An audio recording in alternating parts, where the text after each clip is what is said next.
This book is about being kind. The name of this book is called Each Kindness, written by Jacqueline Woodson.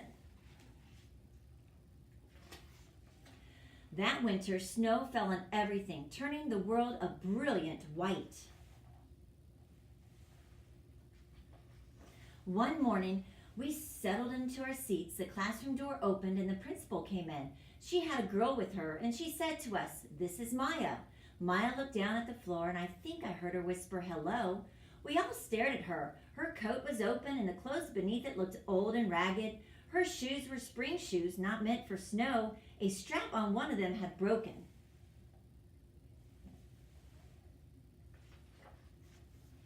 Our teacher, Miss Albert, said, "Say good morning to our new student," but most of us were silent. The only empty seat was next to me. That's where our teacher put Maya. On that first day, Maya turned to me and smiled, but I didn't smile back. I moved my chair, myself, and my books a little further away from her. When she looked my way, I turned to the window and stared out at the snow. And every day after that, when Maya came to the classroom, I looked away and didn't smile back. My best friends that year were Kendra and Sophie. At lunchtime, we walked around the schoolyard, our fingers laced together, whispering secrets in each other's ears. One day, while we were near the slide, Maya came over to us. She held open her hand to show us the shiny jacks and tiny red balls she had gotten for her birthday. "It's a high bouncer," she said, but none of us wanted to play, so Maya played a game against herself.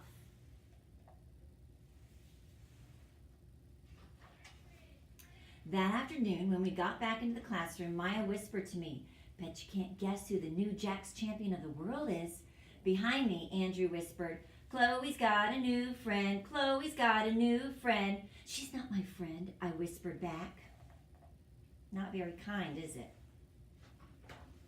The weeks passed. Every day we whispered about Maya, laughing at her clothes, her shoes, the strange food she brought for lunch. Some days Maya held out her hand to show us what she had brought to school, a deck of cards, pick-up sticks, a small tattered doll. Whenever she asked us to play, we said no.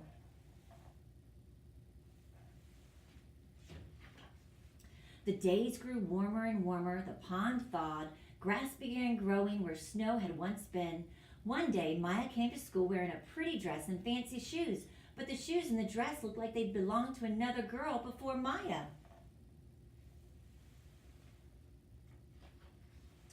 "I have a new name for her," Kendra whispered. "Never knew. Everything she has comes from a second-hand store." We all laughed. Maya stood by the fence. She was holding a jump rope, but did not come over to ask if we wanted to play.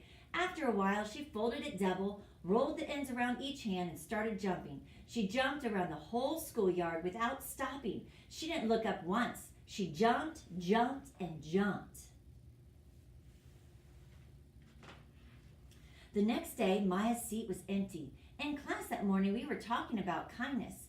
Miss Albert had brought a big bowl into class and filled it with water. We all gathered around her desk and watched her drop a small stone into it. Tiny waves rippled away from the stone. "That is what kindness does," Miss Albert said. "Each little thing we do goes out like a ripple into the world." Then Miss Albert let us each drop the stone in as we told her what kind things we had done. Joseph held the door for his grandmother. Kendra helped change her baby's brother's diaper. Even mean old Andrew had done something. "I carried teacher's book up the stairs," he said, and Miss Albert said it was true. I stood there holding Miss Albert's rock in my hand, silent. "Even small things count," Miss Albert said gently, but I couldn't think of anything and passed the stone on. Maya didn't come to school the next day or the day after that. Each morning I walked to school slowly, hoping this would be the day Maya returned and she'd look at me and smile. I promised myself this would be the day I smiled back.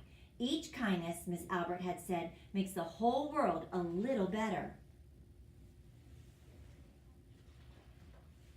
But Maya's seat remained empty, and one day Miss Albert announced to the class that Maya wouldn't be coming back. Her family had to move away, Miss Albert said. Then she told us to take out our notebooks. It was time for spelling. That afternoon, I walked home alone. When I reached the pond, my throat filled with all things I wish I would have said to Maya, each kindness I had never shown. I threw small stones into it over and over, watching the way the water rippled out and away, like each kindness done and not done, like every girl somewhere or boy holding a small gift out to someone and that someone turning away from it. I watched the water ripple as the sun set through the maples and the chance of kindness with Maya became more and more forever gone. The end. So our lesson is to be kind.